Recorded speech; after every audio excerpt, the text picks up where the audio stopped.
일단 이 자료에도 보시면은 그 일전에 투상하는 것도 링크를 추가해 놓기는 했어요.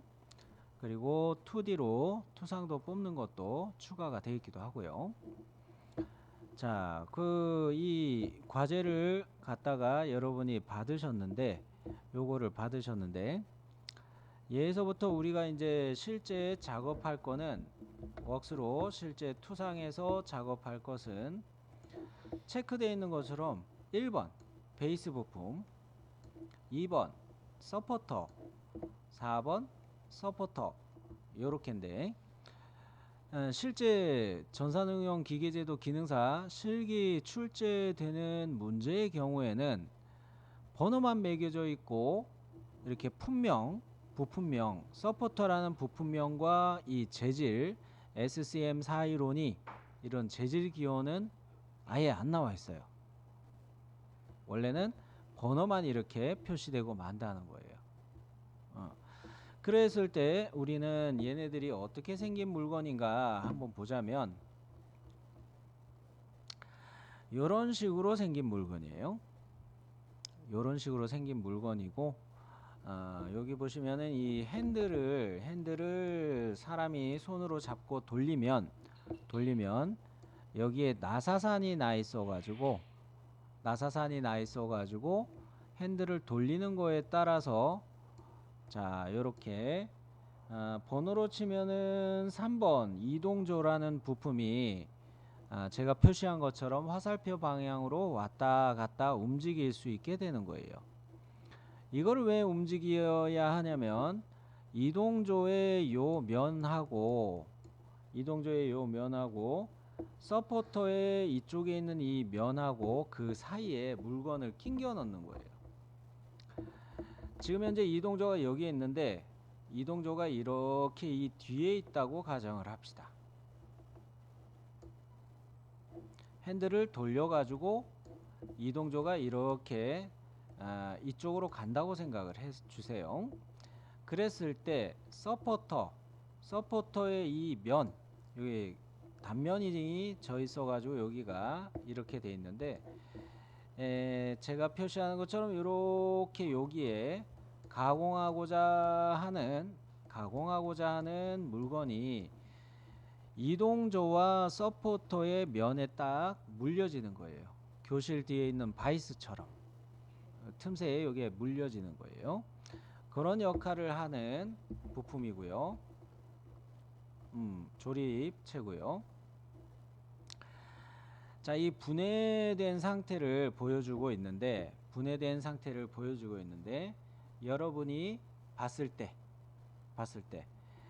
이 얘를 4번 서포트를 조립하기 위해서 이렇게 볼트, 육각 홈부치 볼트로 1번 베이스 부품하고 4번 서포트 부품을 이렇게 볼트로 체결하고 있어요. 여기까지 이해되셨나요? 볼트로 체결하게 돼 있고, 또 2번 서포터하고 베이스 부품하고도 역시 볼트로 체결하게 돼 있어요. 체결이라는 거는 조립한다는 의미라고 했죠. 되셨나요? 그러고 난 다음에 그 5번 부품인가요? 5번 나사 축의 경우는 여기가 나사 부위고, 잘 보시면은 여기가 요렇게 구면이라고 해야 될까요? 구슬이 타고 다닐 수 있도록 구면으로 이렇게 깎여 있어요. 여기 깎여 있는 이유는 이 평행핀을 이 구멍에다 꽂아요. 그러고 난 다음에 축을 먼저 꽂죠. 축을 이렇게 꽂고 이 이동조에 핀을 꽂아 가지고 고정을 시키는 거예요. 요 홈하고 서로 맞췄기 때문에. 이해되셨나요? 이동조 2번에도 구멍이 나 있죠. 그리고 이 나사축에도 이렇게 홈이 나 있죠. 그 자리에 맞춰서 이렇게 핀을 끼우는 거예요. 그러면 어떻게 되겠어요? 이 핀이 꽂혀 있기 때문에 나사축이 이쪽으로도 못 움직이고 이쪽으로도 못 움직이고 딱 고정이 되어 있는 거예요. 얘는 손잡이를 돌릴 때 회전만 가능하게 되는 거예요. 이해되셨죠? 그러면은 이렇게 봤을 때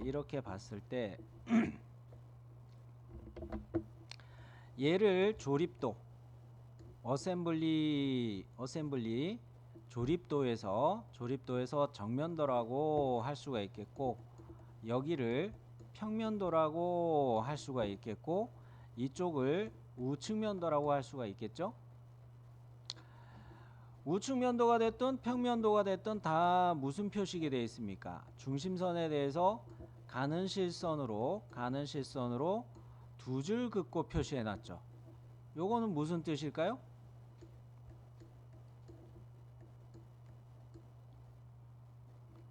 이렇게 가는 실선 두 줄 긋는 이유는 뭘까요?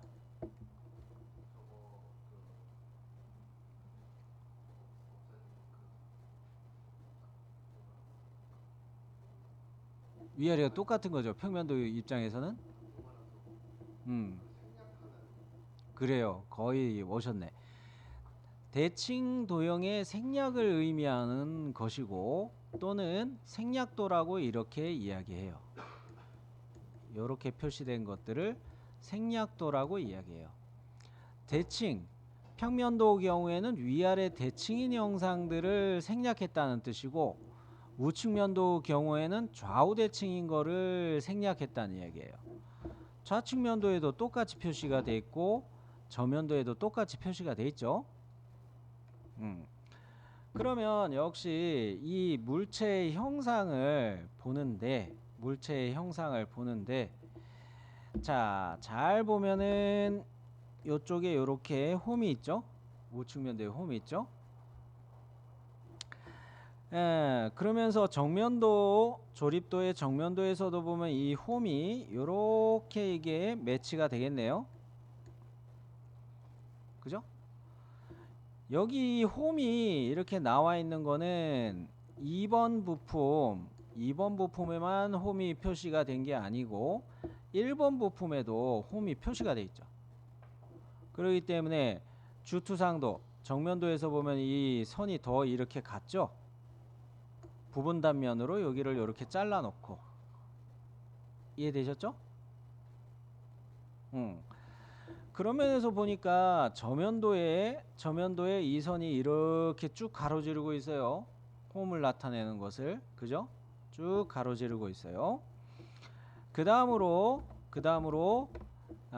부품을 구분하는 걸 계속 이야기하는 셈인데, 요렇게 있는 부분이 여기를 나타내는 형상이겠네요. 그죠? 근데 이거는 같이 이렇게도 볼 수가 있겠죠. 이렇게도. 즉 1번 본체 부품을 아래에서 이 방향에서 쳐다봤더니 아하, 요렇게 생긴 2번 서포터가 1번 부품에 콕 끼워졌구나. 요렇게 나 있구나 라는 거예요. 그러면 요 근처는 이야기가 됐어요. 요 근처는 저면도 형상에서 1번 부품에 대해서 요래 되는 것까지는 이야기가 됐어요. 그러면 이쪽은 어떻게 됐는지 봅시다. 이쪽은 보니까 4번 부품하고 어떤 조립 관계인지 이게 설명이 없네요. 그죠? 단 이쪽에 또 부분 단면이 있고 위에서 평면도 쳐다보는 평면도를 이렇게 봤더니 평면도의 경우에 얘가 이 4번 부품 요 선이 요게 4번 부품의 서포터를 나타내는 선이죠. 그러고서 여기를 잘 보니까 이게 밑으로 이렇게 깎아놨어요. 그죠? 그러면서 또 좌측면도를 봤더니 이렇게 조립될 수 있도록 이게 단이 져 있구나. 계단식으로 이렇게 져 있구나. 그러면은 얘는 이런 식으로 4번 부품을 여기다 꽂을 수 있게 이렇게 나 있구나. 이해되셨나요? 이런 식으로 돼 있구나. 자, 그러면 1번 부품을 중심으로 봤을 때 1번 부품을 중심으로 봤을 때 요렇게는 이게 똑같은 것이고, 얘는 이쪽에 홈만 이렇게 빵 뚫려져 있는 거고, 요렇게 빵 뚫려져만 있는 거고, 이쪽은 이렇게 밑으로 한번 깎아가지고 이런 식으로 돼 있구나 라는 거예요. 여기까지는 이해되셨죠? 그러면은 1번 부품을 지금부터 한번 실측을 하면서 그려보도록 할 텐데, 앞전에는 어셈블리에서 그렸는데 이번에는 부품을 먼저 만들어 가지고 어셈블리에서 나중에 조립하는 식으로 그렇게 해보려고 해요. 자, 그러면 일단 1번 부품을 그리기 위해서 평면도가 됐건 저면도가 됐건 둘 다 이렇게 중심선으로부터 요 거리값 하고요, 여기서부터 여기까지 이 거리값 하고요, 요것을 보도록 하겠고요. 이 A라는 부분을 실측하고 B라는 부분을 실측하고 이야기죠. 자, 두 군데 한번 재봅시다.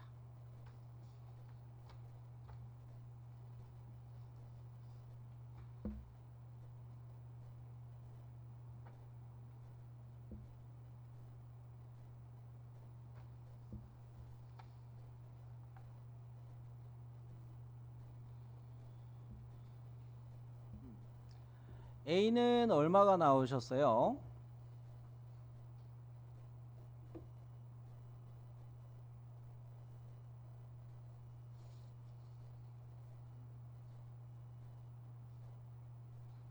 얼마 나오셨어요?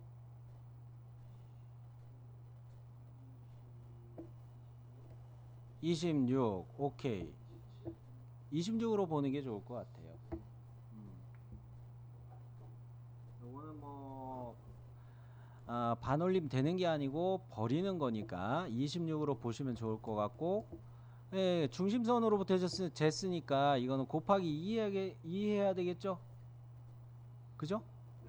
중심선으로부터 쟀으니까 그런 거로 얘는 52가 되게 요렇게 봐야 되겠네요. 요렇게까지는, 여기까지는 52로 봐야 되겠고, 자, B로 재보시는 거는 얼마가 나오세요? B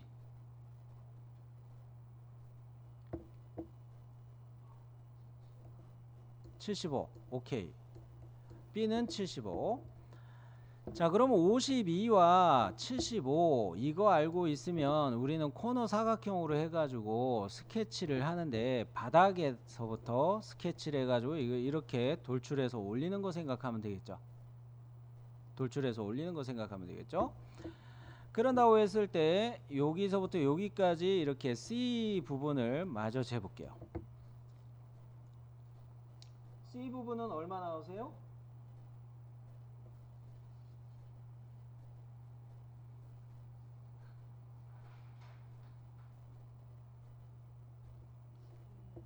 에? 12? 5mm 눈금 안 본 거 아니에요? 그죠? 5mm 눈금을 안 본 것 같아요. 17. 자, 그러면은 이렇게 75와 52와 17 요거를 기억하면서 그렸으면 좋겠는데, 윗면 평면에다가 뭐 스케치 한다고 칩시다. 윗면 평면에 스케치하고 코너 사각형 요거 이용해서 그리는데, 스케치의 원점 위치는 어디에다 놓는 게 좋을 것이냐? 딱 여기 가운데로 놓는 게 좋겠죠. 그런 면에서 코너 사각형을 중심점 사각형으로 갈게요. 중심 사각형으로 해서 요렇게 됐을 때 원점이 요렇게 가운데로 놓이게 그렇게 스케치하는 게 좋겠어요. 그리고 75와 52로 잡고 난 다음에 17로 블라인드 형태로 돌출하는 것으로 가볼게요. 자, 그러면은 요거는 됐고 오전에 연습하던 거고. 자, 스케치를 하는데 어느 평면에 스케치 하자고요? 파트의 윗면 평면에서 스케치 하자는 거죠? 파트의 윗면 평면.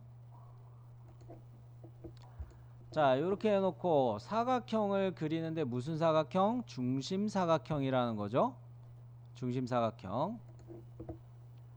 중심점을 원점에다가 일치 보고 그 다음에 두 번째 점을 이렇게 찍어 놓으면, 자, 이렇게 하면 끝났죠. 지능형 치수로 가는데 자, 요선과 요선 해가지고 이 X 방향으로 거리를 75로 보고 Y 방향으로 요선과 요선의 간격을 52로 보기로 했죠. 치수가 좀 잘 안 보일 수도 있으니까 좀 키울게요.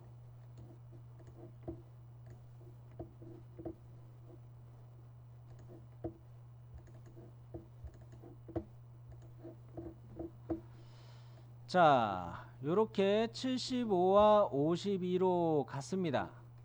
얘를 돌출 보스 베이스 한다는 거죠. 돌출 보스 베이스. 그죠?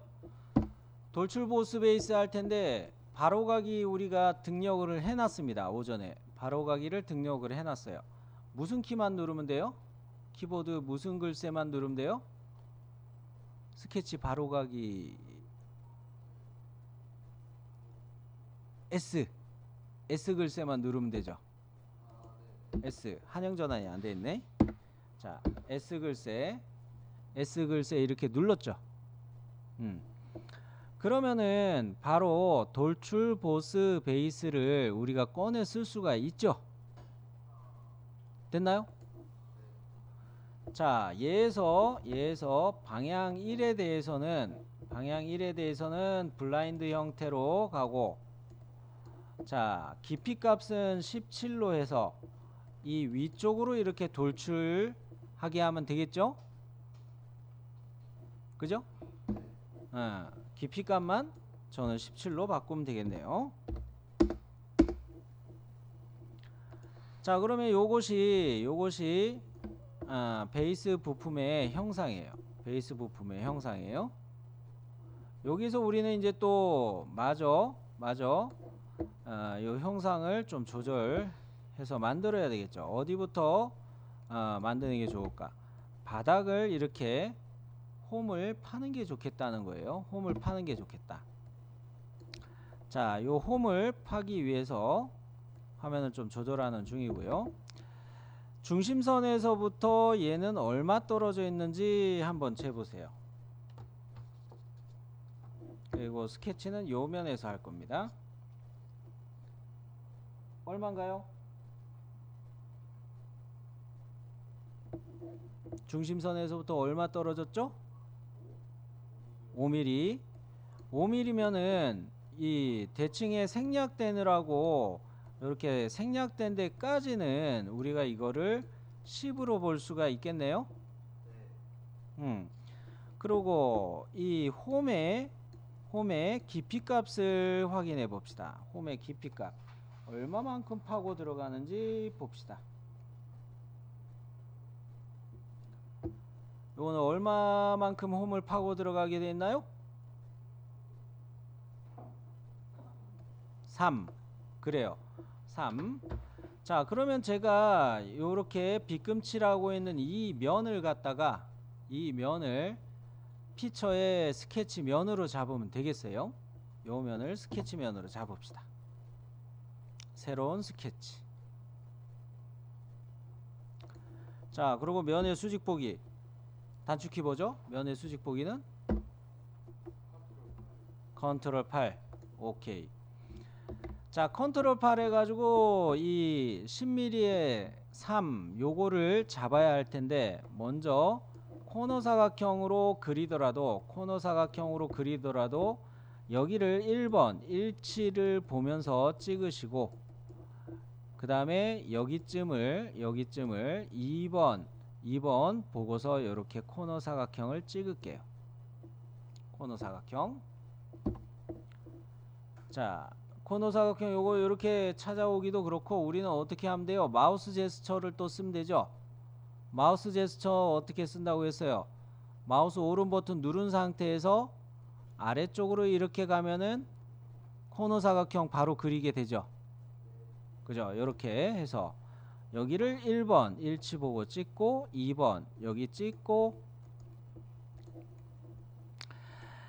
일단은 좌우 대칭이 되게 얘네를 조절해 봐야 되겠죠. 좌우 대칭이 되게 두 가지의 방법이 있어요. 여기 중간점을 찾고, 원점하고를 중간점 이거하고, 이건 좀 어려운 거니까 먼저 이야기할게요. 중간점과 원점을 잡아서 둘을 수직 구속 조건을 주는 방법이 첫 번째 방법. 두 번째 방법은 이 중심선, 선 그리기 밑에 있는 중심선을 얘를 사용하는데 첫 번째로 여기 중간점에서 시작해요. 그리고 두 번째 점은 원점에 일치하게 중심선을 이렇게 그어요. 그 다음에 이 중심선 자체에다가 수직 조건을 주게 되면 이 좌우 대칭이 구속이 잡히게 됩니다. 자, 그러면서 두 번째 이야기한 방법으로 갈게요. 선 그리기 중에서도 중심선이에요. 요거 중심선 요거 꺼내가지고, 자, 요렇게 가운데 표시를 보고서 찍고, 그 다음에 원점 쪽으로 일치 보고 찍고, 자, 선택 종료. 요래 놓고 어떻게 한다고 했어요? 요 중심선을 선택해서 수직으로 구속 조건을 주면 됐나요? 그러면은 얘네는 좌우 대칭이 돼 버리죠. 그러면 이제 치수를 넣읍시다. 지능형 치수를 해서 방금 전에 우리가 실측했던 10mm 선과 선을 선택해서 요거의 깊이 값은 3.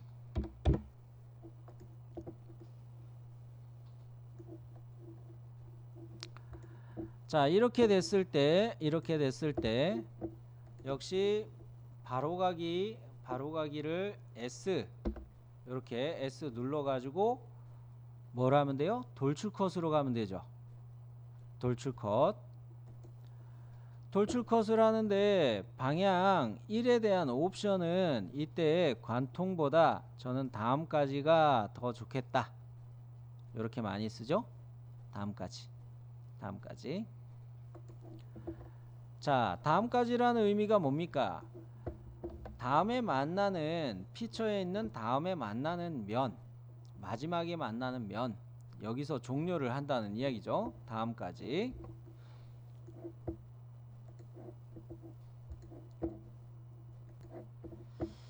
자, 그러면 이번에는 이 형상 중에서도 그 뭡니까? 이 가운데에 요렇게 이거 뚫어주는 부분을 가도록 할게요. 요 뚫어서 뭐를 꽂아 넣게 하는 거예요. 2번 서포트 부품을 여기다 이렇게 꽂게 하는 홈을 내는 거죠. 자, 그러면 요거를 볼 때 중심선에서부터 여기까지 몇 미리 떨어져 있는지 A 부분 실측해 주시고, 역시 이렇게 B 부분을 실측해 보도록 할게요. 스케치면은 만든 피처의 요면을 잡아 가지고 요런 식으로 해서 빵 돌출컷 하려는 자리예요. 자, 재볼게요. 얼마 나오세요? A는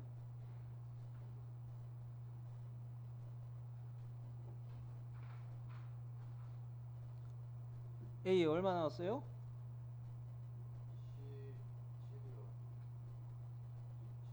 A가요?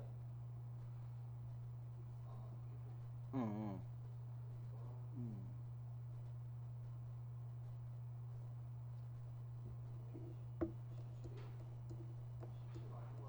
A가요?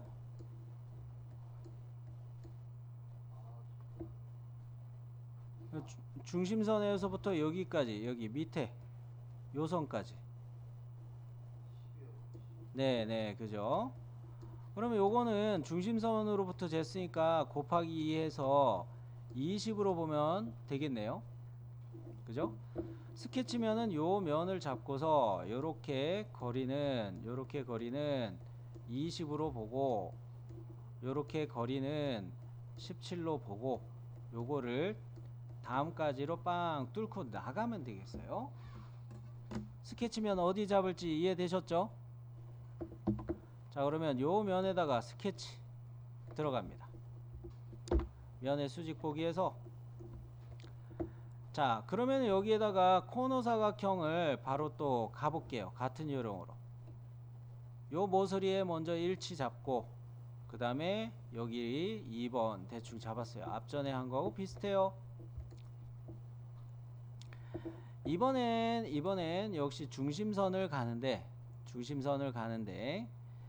자, 원점에서부터 요 코너 사각형의 좌측에 있는 수직선분의 중간점으로 이렇게 맞춰서 그렸어요. 그리고 이 중심선은 뭐로 바꾼다? 수평으로 바꾼다. 이번엔 자, 역시 이 방식으로 가는 게 뭐예요? 위아래 대칭으로 가려고 이렇게 가는 거예요. 위아래 대칭으로 가려고. 자, 그러면 여기에서 이제 치수를 보도록 합니다. 자, 이 선분과 선분은 17이 되겠고, 자, 이 선분과 이 선분은 20이 되겠고, 여기까지 문제 없나요? 자, 그런데 요것이 하나 더 있네요. 과제 도면에서 이렇게 제가 빨간 표시한 거 요거는 왜 있을까요? 서클 형상이 왜 있냐면은 홈이 이렇게만 나 있으면은 가공할 때 내측 R 또는 내측 못따기 공작할 때 공작 기계의 어떤 바이트 공구의 날 때문에 안쪽에 이렇게 알져 있는 게 생길 수가 있어요. 못따기가 생길 수도 있고요. 이것 때문에 2번 부품을 이렇게 꽂으려고 할 때 못 꽂고 이렇게 틈새가 발생할 수가 있어요. 그런 틈새가 생기지 못하도록 이렇게 홈을 내는 자리예요. 자, 이 홈을 내는 자리인데 얘를 보시면은 요거 도시되어 있는 거기 때문에 제 보시면 반지름이 2로 보일 거예요. R2로 보일 거예요. 자, 요거는 사각형만 그려서 깎는 게 아니고 서클 그려서 추가하도록 할게요. 여기에다가 서클. 자, 바로가기 해가지고 마우스 제스처 해가지고 서클을 2개 이렇게 추가됐나요?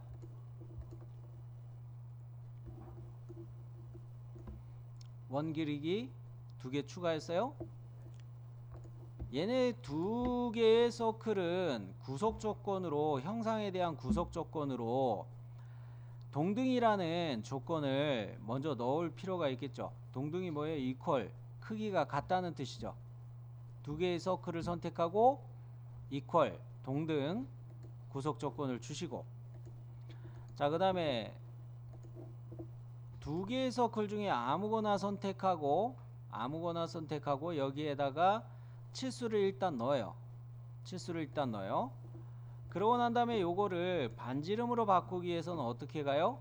치수 일단 넣고서 지시선 탭으로 가서 이 유형을 반경으로 바꿔주는 거죠. 그러면 이게 반지름으로 바뀌죠. 자, 요렇게 됐으면 얘 값을 R2 바뀌었나요? 자, 그러면 여기서 이제 정리를 좀 합시다. 정리를 하는데 요소 잘라내기 요 기능으로 정리를 하는데 이렇게 톡톡 건드려서 이 선분들을 좀 정리할게요. 지능형으로 갑니다. 지능형 요소 잘라내기의 지능형 요거를 이용해서 토도도독톡 건드려요. 뭐 항목이 미해결되었습니다. 빨간 막대가 지금 뜨긴 떴어요. 일단 무시하고 계속 할게요. 자, 왜 이런 메시지가 떴었냐면은 방금 전에 요소 잘라내기로 여기를 딱 잘랐을 때 이 안쪽을 잘랐을 때 중간 구속이 있었기 때문에 이 선의 길이가 달라졌던 거예요. 세로에 놓여있던 선이 달라졌던 거예요. 중간 구속을 찾기가 어려웠다 이야기를 하는 것이고요. 현재 얘네들이 이 선분들이 위치가 풀어졌어요. 위치가 풀어진 거를 마저 잡아야 되겠는데 이때 잡을 수 있는 방법은 이 선을 중심으로 요 꼭지점하고 일치를 잡을게요. 요거 아래쪽도 같은 식으로 잡을게요. 자, 요 점하고 요거하고 점하고 한 두 개씩 잡는 게 나았었는데 두 개씩만 잡고 일치. 또 아래쪽에 거하고 요 선하고 또 잡아서 일치.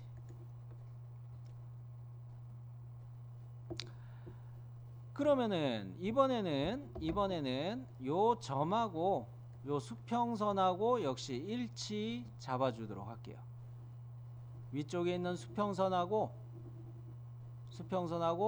센터점하고 또 일치 잡을게요.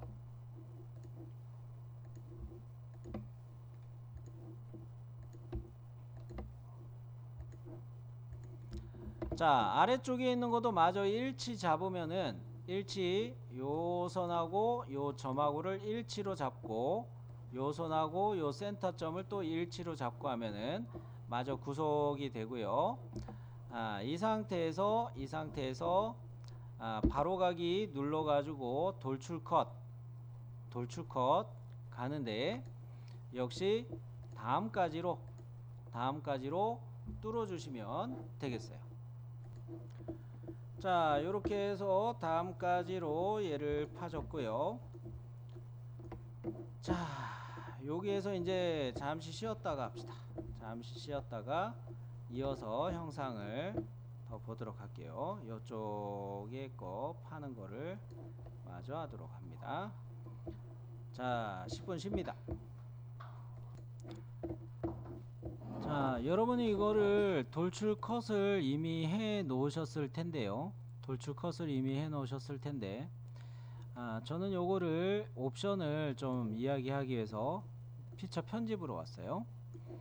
자, 처음에 기본 값은 블라인드 형태로 해서 이 수치를 깊이 값을 넣어 가지고 이렇게 파고 들어가는 거였죠. 이게 기본이었죠. 그 다음에 다음까지가 방금 전에 한 거죠. 다음에 만나는 피처의 명까지 가는 기능이었고, 그 다음으로 이 관통이라는 애가 있는데 관통의 경우는 요거죠. 요거 버전업 되면서 추가된 거는 관통 양쪽이 하나 더 있어요. 관통 양쪽이 하나 더 생겼고, 그 다음에 꼭지점까지를 한번 써볼 텐데, 꼭지점까지는 내가 찍는 요 꼭지점까지만 파고 들어가는 거예요. 꼭지점까지.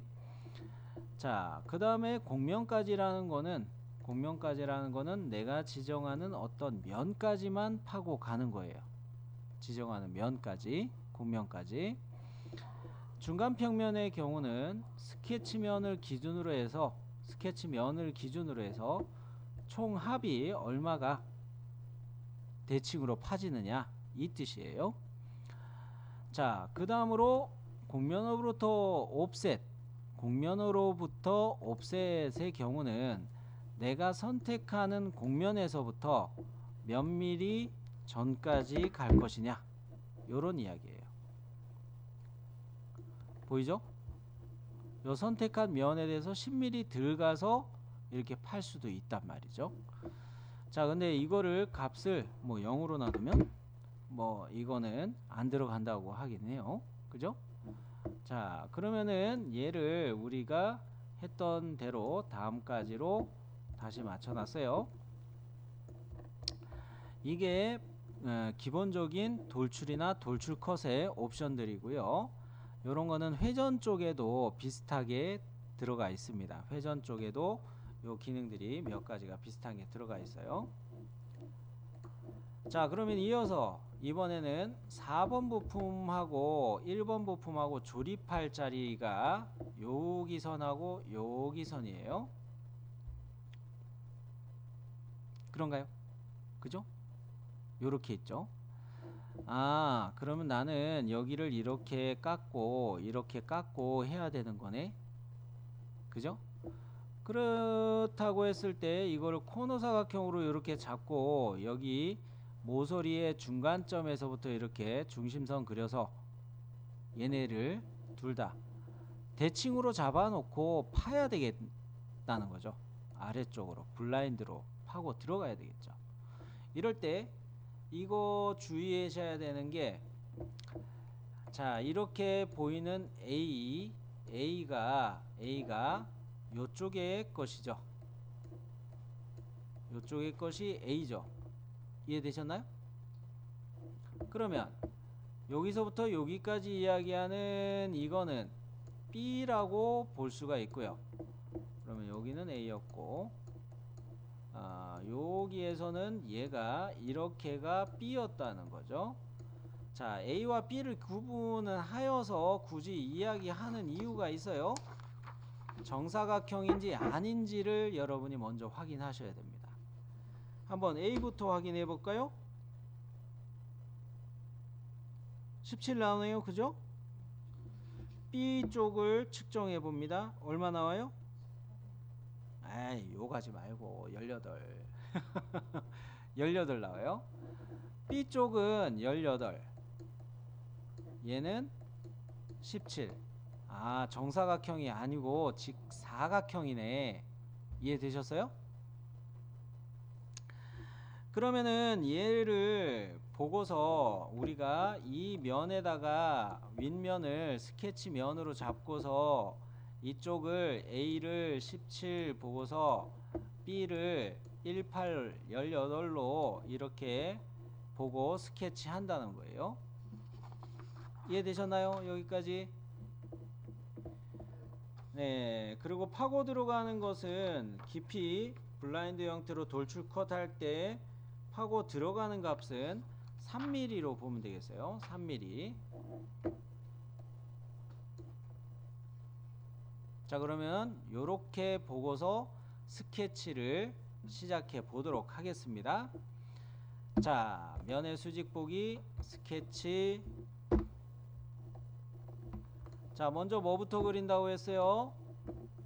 중심선부터 그려야겠죠. 대칭 형상이니까 중심선을 어떻게 모서리의 중간점에서 잡아가지고 이렇게 그려놓고, 자, 이번에 코너 사각형을 그릴 때는 여기를 1번 일치 보고서 여기 2번 일치 보고서 이렇게 코너 사각형을 그리면 되겠어요. 일치예요. 코너 사각형. 자, 요래 자, 요렇게 거리값은 17, 요렇게 거리값은 18. 선택 종료하고요. 자, 여기서 요소 대칭 복사를 요거는 미리 좀 설명을 할게요. 빠르게 요소 대칭 복사 미루어 하는 방법도 있기 때문에 전통적으로 하는 방법 하나 하고 빠르게 실행하는 방법 하나 하고 두 가지 방법을 보여드릴게요.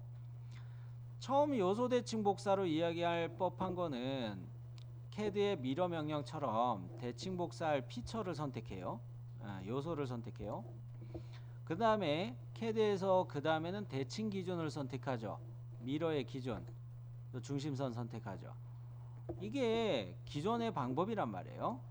요렇게 해도 되지만 두 번째 방법은 중심선을 포함해서 얘네를 윈도우로 이렇게 선택할게요. 윈도우로 셀렉트 합니다. 그래 놓고 요소 대칭 복사를 바로 눌러요. 그냥 넘어가죠. 그런가요? 자, 그러면 요걸로 가지고 바로가기 바를 눌러서 돌출 컷 하는데 아래로 블라인드 형태 3mm만큼 파고 들어가는 거죠. 깊이 3. 자, 그러면 여기까지 와서 보니까 4번 부품하고 조립하기 위한 형상은 나왔어요. 그죠? 그리고 뭐 평면도 봤을 때 더 추가할 거는 없을 것 같고, 위에 형상은 더 추가할 게 없을 것 같고, 그러면은 2번 부품, 2번 서포터나 4번 서포터나 서로 조립하기 위한 이 암나사부를 확인을 해 보도록 합시다. 자, 먼저 이쪽에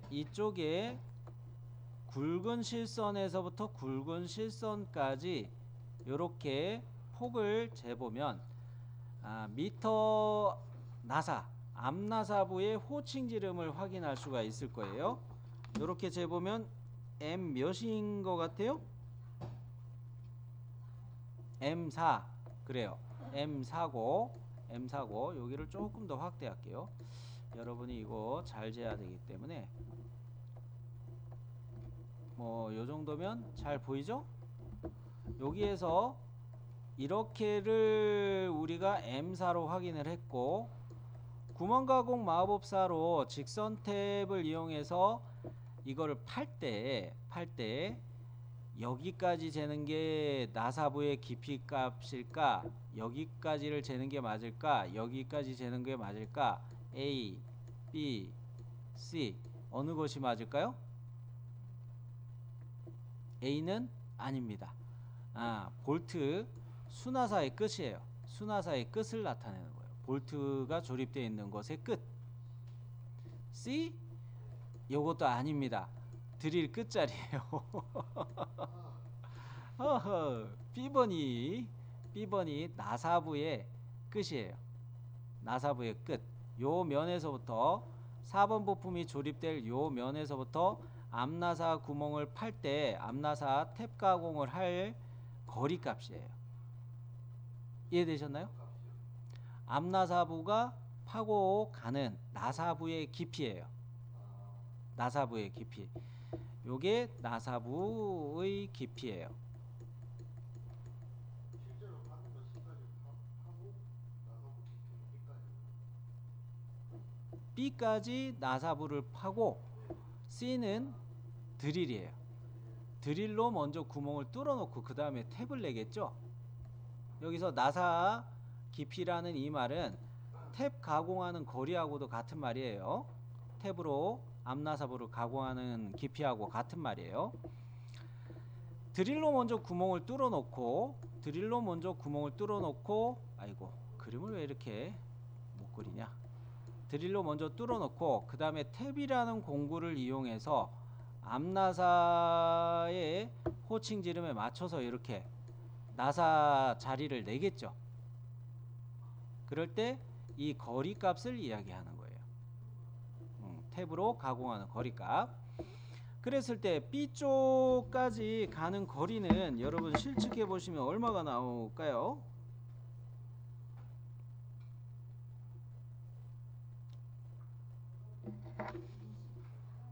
네?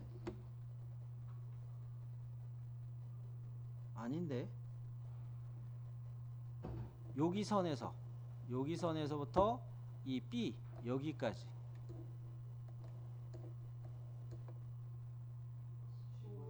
그렇죠. 아유 깜짝 놀랐어요. 예, 나사부의 깊이는 15예요. M4에다가 나사부의 깊이가 15다. 요거 확인하시고 이쪽 편으로 가봅니다. 이쪽 편도 똑같을 수밖에 없어요. 그 2번 서포트 부품하고 조립하기 위한 순화사 재보니까 순화사의 호칭 지름이 M4가 나와요. 그죠? M4가 나오고 베이스 부품에서 여기까지 요렇게 아니다. 요거는 2번 서포트 쪽이고 이쪽을 봐야 되죠. 자, 요렇게 우측면도를 보고 있는 거예요. 조립도에서도 제가 우측면도를 보고 있죠. 그랬을 때 부분 단면으로 표시했을 때 1번 부품이 여기 이야기죠. 요거는 2번 부품이죠. 이해됐어요? 그렇기 때문에 우리가 봐야 될 거는 1번 부품 쪽에 표시된 여기를 표시해야 되는데 요거는 카운터 보호죠. 카운터 보호. 암나사로 요거 구멍 뚫어 놓으면 안 돼요. 여기에 볼트가 들어갈 수 있는 자리를 파고 하는 것을 우리가 카운터 보호. KS 규격에서는 깊은 자리 파기라고 하는데 미재정입니다. 미재정. 재질에 따라서 그 현장에서 맞춰서 쓰라 한 거예요. 자, 요거를 미리 이야기한 이유가 있는데요.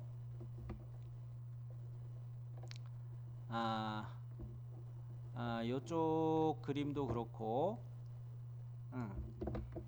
이쪽도 그렇고 본체는 두 군데 다 카운터보 DCB 카운터보가 적용되는 자리예요. 정정한 셈이에요. 4번 서포터 쪽에 거 암나사를 아까 이야기했었는데 본체에 대한 이야기를 해야 되기 때문에 DCB 카운터보로 지금 조절해서 다시 말씀드리는 거예요. 카운터보로 갈 때 얘도 M4에 대한 카운터보를 적용해 주면 돼요. M4에 대한 카운터보를 우리가 구멍 가공 마법사 카운터보 요 유형으로 뚫으면 되는데 현재는 이거를 어디에다가 파는 게 좋겠어요? 이렇게 화면을 아래에서 쳐다보는 거로 돌려놓고 바닥면에서 스케치를 해야 되겠죠. 바닥면에 점을 찍어 놔야 되겠어요. 점 4개를 찍어 놔야겠어요. 4개를 찍어 놓는데 이것도 중심선에 대해서 대칭으로 서로 돼야 되겠죠. 이해되셨나요? 중심선에 대해서 대칭. 자, 그거는 왜 그런 거? 요거 대칭의 생략으로 이렇게 돼 있잖아요. 대칭의 생략. 요렇게 돼 있는 거로 우리는 이 센터의 위치들을 측정할 필요가 있어요. 이 센터의 위치들. 자, 요 그림을 좀 크게 확대해서 센터의 위치들 측정해 볼게요. 자, 저면도 쪽에 보면은 이 센터에서부터 중심을 나타내는 이 선에서부터 이 선까지 요렇게 X 방향으로 거리 값이 얼마가 나오는지 한번 확인해 주시기 바랍니다.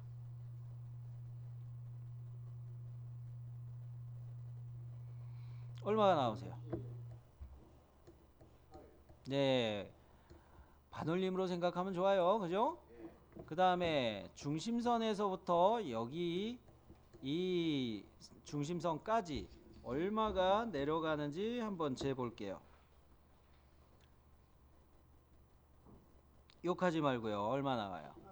아이 참. 욕하지 말고 18이라니까. 18이면은 얘가 이쪽 편에 있는 이렇게 대칭 생략으로 해가지고 저쪽에 넘어간 것까지 마저 보려면 얘는 이렇게 2 곱하기 해서 36이 되겠네요. 그죠?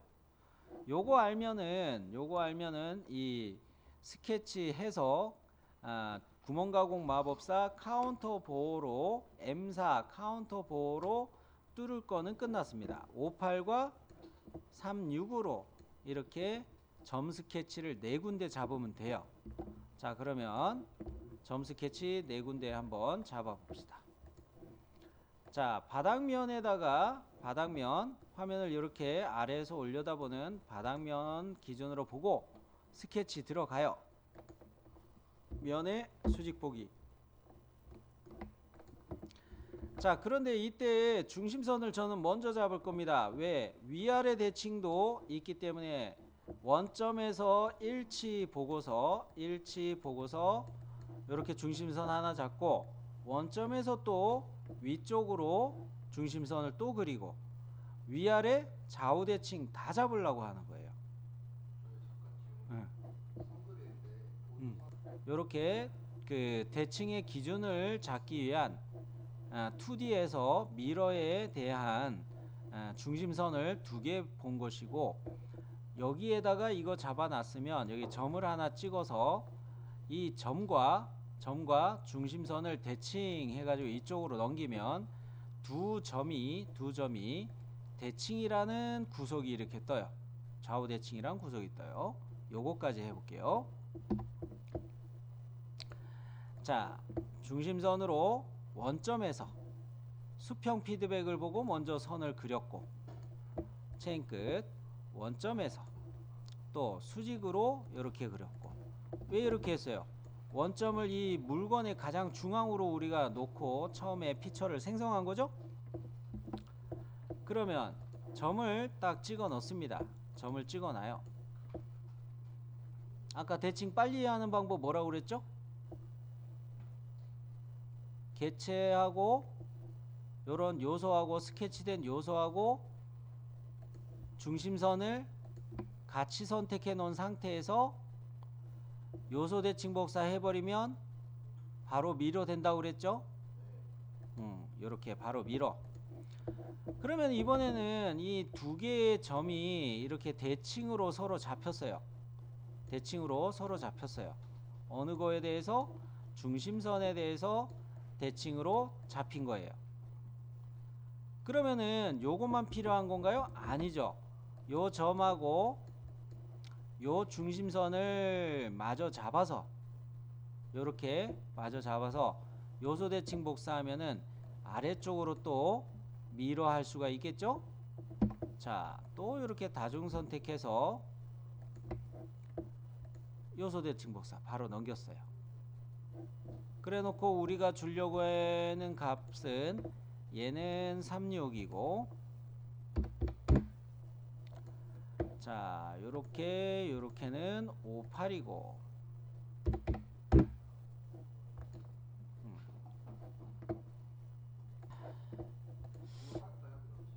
지금 바로가기에다가 구멍가공 마법사도 스케치에 바로가기로 등록을 해 놓자고요. 은근히 이거 해 놓고 쓸 때가 많잖아요. 도구에 사용자 정의 바로가기 바는 어디 있어요? 바로가기 바 탭을 이렇게 누르면 되죠. 찾았죠? 아침에 했던 거예요? 그죠? 자, 여기서 스케치의 바로가기에다가 추가할 거는 피처 명령이죠. 피처 명령. 그래 놓고 구멍가공 마법사 기능이 위에서 세 번째 행에 구멍가공 마법사가 있네요. 찾았죠? 요거를 스케치 바로가기에다가 이렇게 끌어다가 넣어 놓읍시다. 그리고 진짜 또 빠진 게 없지. 더 쓸만한 게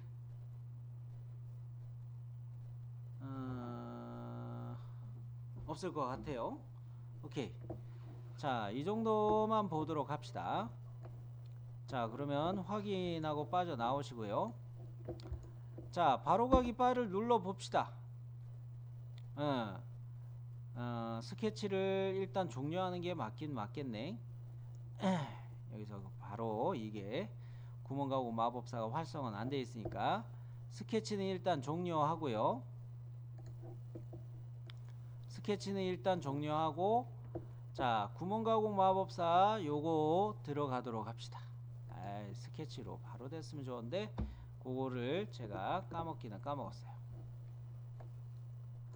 자, 요렇게 놓고 봤을 때 우리가 해야 될 거는 어떤 거냐면 2번 부품이든 4번 부품이든 본체 베이스에 우리가 만들어 놔야 될 거는 볼트가 들어갈 요 구멍을 뚫는 거예요. 앞나사를 뚫는 게 아니죠. 다시 말씀드리면, 그런 면에서 구멍 스펙 중에서도 요거를 선택해야 되겠죠. 요게 카운터 보호 기능이죠. 자, 요거를 선택해 주고, 표준 규격은 KS의 구멍 붙이 볼트가 다른 말로 이야기하면은 렌치 볼트를 이야기해요.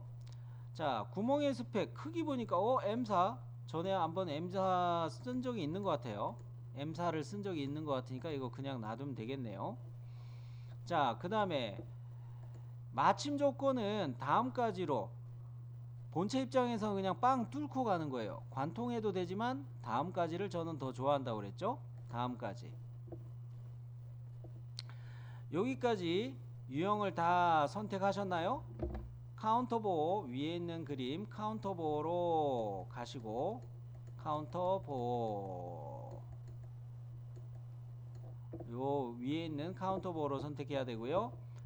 규격은 KS 구멍 붙이 볼트의 스펙에서 크기는 M4, 맞춤은 보통이고 마침 조건은 다음까지 요렇게 맞춰서 스케치된 면을 여기를 먼저 잡고, 이렇게 면을 먼저 클릭하고 두 번째로 이 점을 클릭해서 이쪽으로 이렇게, 이 점을 클릭해서 요렇게, 점을 클릭해서 요렇게, 점을 클릭해서 요렇게 뚫고 가게 해주도록 할게요.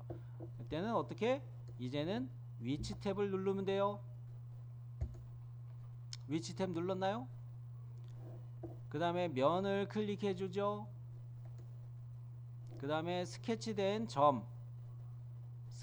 점에 커서를 가져다 대면 일치가 뜨죠. 이렇게 여기에 일치가 뜰 때 클릭, 일치가 뜰 때 클릭.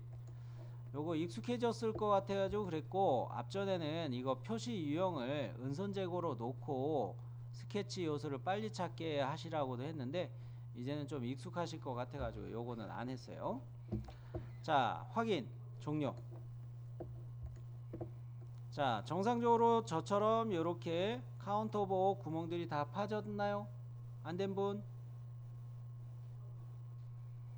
자, 여기까지 했으면 스케치 6, 제 거는 스케치 6으로 나오는데, 구멍 가공 마법사를 위해서 36과 58로 이렇게 점을 스케치해 놓은 얘는 숨기기로 바꿔주세요. 숨기기. 이거 숨기기 안 하면은 솔리드웍스에서 2D로 바꿀 때 스케치된 중심선이 다 디스플레이 돼서 불편해요. 그런 거로 구멍 가공 마법사 완성됐으면 구멍 가공 마법사를 위해서 점을 스케치해 놓은 것들은 숨기기로 꼭 바꿔주세요. 자, 그러면 이제 여기에서 이제 정말 다 끝났나요? 이제 확인해 봅시다. 1번 부품도는 다 끝났어요? 진짜요? 내기할래요? 그거 안 넣었다. 뭐 안 넣었어요? 모서리에 그렇죠. 저면도 쪽에 봐도 이렇게 못따기가 있고, 2번 부품과 4번 부품하고 맞춰가지고 본체도 못따기가 다 돼 있을 텐데, 이 못따기 D1, D2는 같을 거예요. D1, D2는 같은 것으로 해가지고 4로 보면 되겠습니다. 요거는 빨리 마무리하기 위해서 요거는 C4라는 거의 의미는 뭐가 숨어 있어요? D 값이 4이면서, 그리고 각도가 45도 이다 요런 것이 숨어 있는 거죠. 그죠? 또는 D1도 4이고 D2도 4라는 의미도 숨어 있는 거죠. 요 세 가지 다 똑같은 말이라는 거예요. 이해되셨죠? 자, 그렇게 C4를 적용하려면 여기 모서리를 클릭해서 또 여기 모서리 이쪽에 숨어 있는 모서리 이쪽에 지금 이미지에 가려져 있는 모서리 총 4개를 넣어 놓도록 하는데 모서리 클릭하면 빠른 실행으로 못다기 바로 실행할 수 있죠? 그죠? 요쪽에 숨어 있는 화살표 눌러서 못다기 찾을 수도 있지만 자, 요렇게 눌러 가지고 못다기 나오죠? 됐나요? 그러면 우리는 얘에서 값을 거리 값을 몇으로만 바꿔주면 돼요? 4. 지금 현재 못다기 옵션은 각도 거리로 되어 있단 말이죠. 각도 거리. 얘를 거리로 바꾸면은 4. 아래 거도 D2도 4. 요렇게 가야 되죠. 옵션을 바꿔서 간다면. 동등거리로 간다면 이거 하나만 체크해 놓고 4mm 이렇게 잡아도 돼요. 근데 기본값은 못다기의 기본값은 각도와 거리로 되어 있다는 거죠. 그렇게 한번 미리 확인을 좀 해봤고요. 여러분들은 이 모서리들 다 선택하셨죠? 오케이. 자, 그러면은 못다기 4를 넣었는데 하나 더 생각을 해봅시다. 이번에는 조립 방향에 따른 못다기 값을 생각을 해볼게요. 조립 방향. 자, 조립 방향이란 뭔 이야기냐? 아이고 참. 자, 요렇게 봤을 때 우리가 2번 부품이 위에서 아래로 본체 부품을 향해서 내려가면서 조립이 되겠죠?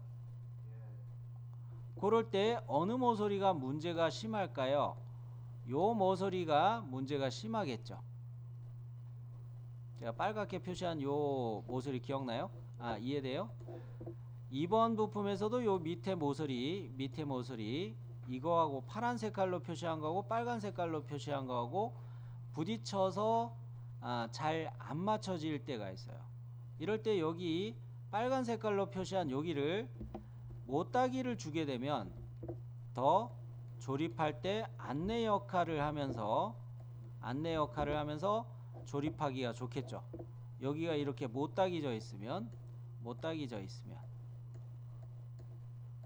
이렇게 못다기져 있으면 이 모서리들이 꽂힐 때 아래로 가서 꽂힐 때 부딪히면서 삐딱하게 들어가지 않게 처음에 요렇게 돼 있다면 위에서 내려오는 이 모서리가 요렇게 요 부분이 여기하고 이렇게 되는 부분이 덜 생기겠죠. 요거 이해되셨나요? 그래서 여기를 못다기를 볼 필요가 있어요. 못다기를 볼 필요가 있는데 그렇게 보면 쌤 요렇게 되는 거 이 모서리도 여기에 맞춰서 못다기를 생각해야 되지 않습니까? 그죠? 요런 부분도 생각할 수가 있겠는데 이거는 좀 지나친 거예요. 요거는 좀 지나치다. 굳이 이거 넣어도 되겠지만 자, 그러면서 이쪽으로도 보면 4번 부품하고도 조립을 할 때 4번 부품의 요 모서리하고 여기 모서리하고 쾅 부딪힐 수가 있겠죠? 제가 빨간색으로 표시한 자리. 그죠? 요 모서리가 요렇게 또 여기 숨어 있는 모서리가 요렇게 해가지고 부딪힐 수가 있겠죠. 이때 여기 또 못다기를 적용하면 이거는 3mm 깊이밖에 없는데 여기다 못다기 적용하면 이건 좀 아니에요. 그죠? 깊이가 이게 3mm 깊이밖에 안 되죠. 3mm 깊이밖에 안 되는데 여기 1 곱하기 45도 이렇게 못다기를 줘버리면 조립하기엔 좋지만은 얘 때문에 오히려 깊이 값이 낮아져 가지고 위치를 더 못 찾습니다. 자, 뭔 이야기냐면 제가 그림으로 보여드릴게요. 여기에다가 이렇게 1 곱하기 45도를 적용한다 이거예요. 여러분이 눈으로만 보세요. 이거는 자, 요렇게 해놨을 때 어때요? 이렇게 된 이 모서리가 여기 못따기가 있으니까, 못따기가 지금 표시됐으니까 요거하고 대응해서 이렇게 해볼까요? 보이나요? 요거는 이렇게 각져 있고 요 모서리는 이렇게 못따기가 들어가 있고 서로 이러면 조립할 때 더 좋기는 하겠어요. 근데 깊이가 얼마 안 되잖아요, 이게. 그죠? 요 면에서 요 면까지가 3mm 밖에 안 파고 들어가는 거예요. 근데 여기다 못따기를 주면은 이 거리가, 이 직선 거리가 너무 짧아지는 거예요.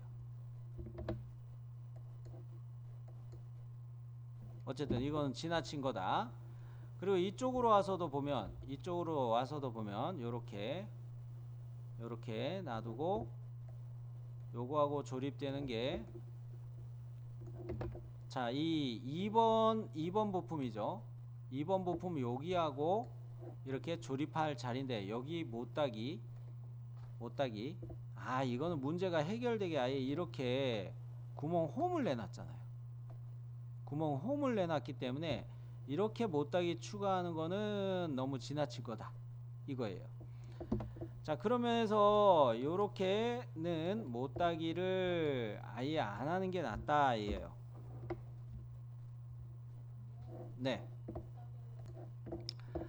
자, 그러면 여기 해가지고 이 못따기 부분까지 확인을 해봤고, 그러면서 도시되고 지시 없는 필렛은 여기 적용할 게 없어요. 필렛 알져 있는 부분은 없습니다. 못따기까지만 봤고요. 자, 그런 식으로 봤을 때 우리가 이 피처 명령을 이용해 가지고 부품을 만들 때 맨 먼저 어떻게 했어요? 덩어리부터 만들었죠. 덩어리부터 만들고 컷 해가지고, 관통되는 컷 해가지고 한번 뚫었고, 부품이 조립될 자리, 2번 부품 조립될 자리를 먼저 했고, 그 다음에 4번 부품이 조립될 자리를 했고, 화면을 돌려서 스케치를 이용해서 점을 찍어 놓고, 구멍 가공 마법사를 이용해서 카운터보어를 뚫어주고, 그 다음에 마지막에 뭘 했어요? 못따기를 했죠. 이렇게 스케치드 피처라고 할 수 있는 얘네들을 먼저 하고 나서, 요거를 먼저 하고 나서 그 다음에 넌 스케치 피처를 작업하는 순서로 가는 게 맞아요. 자, 그래서 못따기는 마지막에, 필렛도 마지막에 넣기. 물론 중간에 필렛을 넣거나 못따기를 넣을 때도 있기는 합니다. 근데 통념 전체적으로 일반적인 원칙으로는 스케치 피처를 먼저 만들고 그 다음에 못따기나 필렛이나 이런 것처럼 넌 스케치 피처를 나중에 한다. 요렇게 기억을 해주시기 바래요. 자, 그러면 요 파트는 저장을 해주시는데 01 먼저 그 폴더명부터 찾읍시다. 폴더명은 여러분 작업하시는 경로에 바이스 02로 폴더를 만드시고요. 그 다음에 부품을 저장할 때는 01 베이스 다시 바이스 02, 뭐 확장자는 자동으로 SLD PRT로 잡힐 거예요. 자, 요렇게 이 파일명을 만들고 저장하기까지 해봅시다. 폴더는 바이스 02예요. 자, 이렇게 놔두고, 자,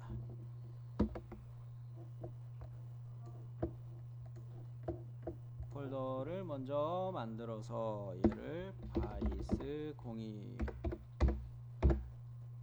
그리고 파트명은 요거로 이렇게 저장해주고